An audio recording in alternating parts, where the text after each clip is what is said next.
Hey guys, Moplex back with another countdown video.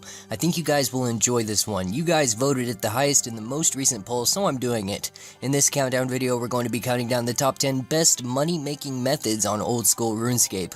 Also, there will not be a poll in the description of this video.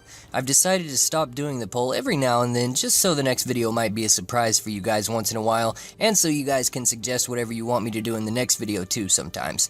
With that being said, let's get into the countdown. Number 10, Zamorak Wines. This method only requires 33 magic, and the items you're going to be needing for this is an air staff, some law runes, and some water runes. You can get a loot bag also if you choose to, ultimately increasing your GP per hour rates. If you don't know how to get a loot bag, basically you can just kill the Chaos Druids in the low-level wilderness areas, and they will more than likely drop it within your first 20 kills or so. Also, I highly suggest using the OS Buddy client because it allows you to switch worlds instantaneously, further increasing your GP per hour double what it might have been without using it.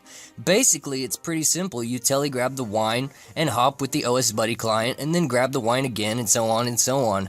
Do this until your inventory is full and go over to the wilderness ditch and enter level 1 wilderness and store all the goods in the loot bag, then go back for more. Once you're done with 2 inventories, or 1 if you didn't use the loot bag, teleport to Falador Bank and repeat for about 1 year. You will be richer than Zezma himself, because these wines go for 1k to 1.3k each right now. Number 9, Battle Staffs. This method literally requires nothing except a decent cash stack. And once again, OS Buddy is highly recommended so you can hop worlds super quick. Near the Varrock West Bank, you'll find Zaf's Staff Shop. God, try saying that 5 times fast.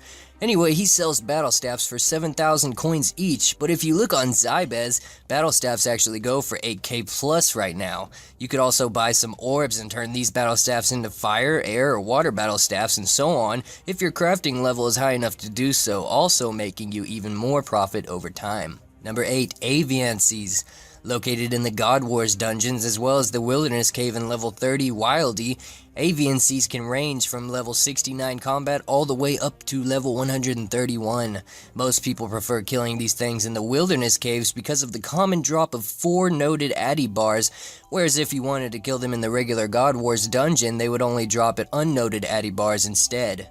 If you're going to kill these things, you can only use magic or range because melee won't work on them since they are flying too high in the sky for you to be able to reach them. It's also suggested to use a looting bag for the poison rune daggers they drop because you can out them for 9.6k each too. You need at least 60 strength to be able to move the boulder to get to them, and if you want to do these things, the best way to not get PK'd by a team would be to use the PvP world since most PKers don't really camp here on PvP worlds. And also, if you don't bring an Armadillo item or any other god item for that matter, you will find out that all of the monsters within the cave will want your body and rape will be most imminent. Number 7, Ents. Located just northeast of Edgeville and straight north of the bar located right by the Wildy Ditch in Varrock, these creatures can reside in level 12 wilderness and you will hardly ever see any PKers here. If you do see that heart-racing white dot, you can just teleport out immediately since you are under level 20 wilderness. Or you can run through the trees if you get desperate to try and lose your attacker also. These things are extremely weak to range, and not a lot of food is needed for these guys because you can safe spot them with ease, so don't let that 101 combat level scare you. If you have 75 woodcutting or over, once you kill them, you can use an axe to carve their dead trunk and receive all types of logs ranging from regular logs all the way up into magic logs, but ultimately if you are over 75 woodcutting, magic logs will be primarily what you get from them. It's a great money maker that few know about and almost nobody uses. Number 6, Green Dragons. Preferably, you'll want to use the Green Dragon spot located just northwest of Edgeville, due to the area only being in level 12 to 15 wilderness, as well as the entire area only being 1v1 if you do happen to come across a PKer. A looting bag is highly recommended here since you are in the wilderness, and of course don't be a noob and forget your anti-dragonfire shield. These things are level 83 and too easy to kill if you have at least 60 plus in all your combat stats. Probably the most dangerous part about this method is running back and forth to the area, because really the only threat you're more than likely gonna find here is the amount of bots stealing your kills. But I guess you could always smack them with your whip once and have them teleport away anyway. Number 5, red chins. I'm not going to use black chins because basically you will get PK'd if you go to black chins nowadays. But anyway, if you have level 63 hunter, you can start hunting red chinchompas with 4 traps. Once you get to level 80, you can lay 5 traps. Laying 5 traps will obviously increase your money per hour, as well as having a high level too, because you'll catch more the more you level also. Red chinchompas can also be sold right now for 950 coins to 1k coins each, and apart from that, this method is pretty straightforward.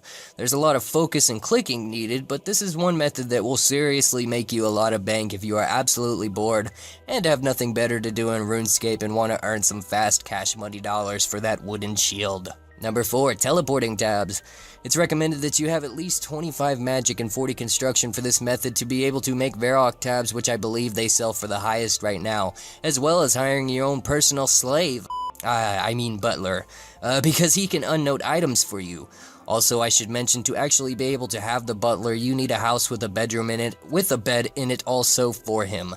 If you have 3k fire runes, 1k air runes, 1k water runes, a lectern, 1000 soft clay, and as well as 100k cash in your inventory, then you are golden. You can literally stay in your house without ever leaving to make your 1000 Varrock teleporting tabs.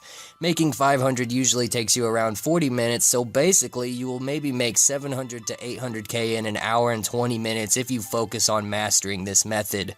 It's also semi-AFKable too, which can be good if you want to watch Game of Thrones, because that show is awesome, and you will be awesome too if you watch it. Number 3, staking. Just YOLO after YOLO after YOLO. Just kidding. The real number 3 is blue dragons. Mainly because they are 100% completely AFKable and you do not even need to use food. Grab your best range gear with an anti-dragon fire shield of course and some Falador teleporting tabs. You can camp here all day long and it's not actually bad ranging experience either like most people think.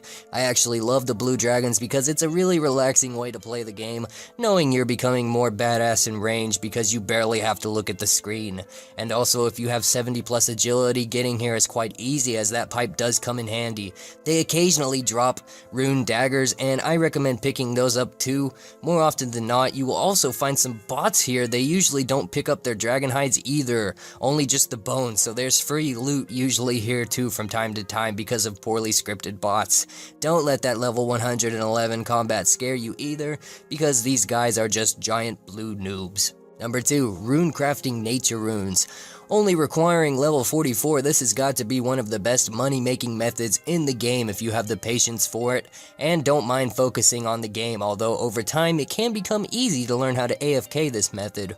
Runecrafting pouches are highly recommended, and if you grind enough to level 91 runecrafting, you can literally make almost 1 mil coins per hour with double nature runes. Just be careful because every now and then there are some PKers who don't know any of these methods that I've told you about, and will try to PK you for your glory, but if you are vigilant enough, you can always make a quick escape before they teleblock you, but 99% of the time, you won't ever see anybody trying to PK runecrafters here, because of how newbie it makes you look, and because it's just downright a douchebaggery thing to do. Number 1, skeletal wyverns.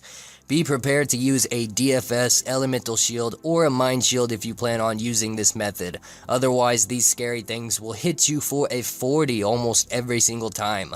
It's recommended to have all 80 plus stats in combat or 80 plus range before attempting these guys, and you also need to have at least 72 Slayer to be able to kill them, but boy is it worth it. My friend sent me this picture literally yesterday, and here's the loot he got from 388 of these things. He said it took him around from 9 AM to 5 PM with little focus, and that all this loot was somewhere around the 5 mil, 6 mil area. Wyverns also have a chance of dropping elite clues and draconic visages, which in my opinion makes them the best method to use for cash in the game right now. Their bones can also be used for good prayer experience if you worship them on a gilded altar too. Be careful when fighting these things, because not long after my friend sent me this loot picture, he also sent me this picture, but he was able to get his stuff back. That's it for this countdown. Thanks for watching. I hope it helped you guys, and if it does, please leave a like. Keep those suggestions coming since there is no poll this time around, and I will talk to you guys later.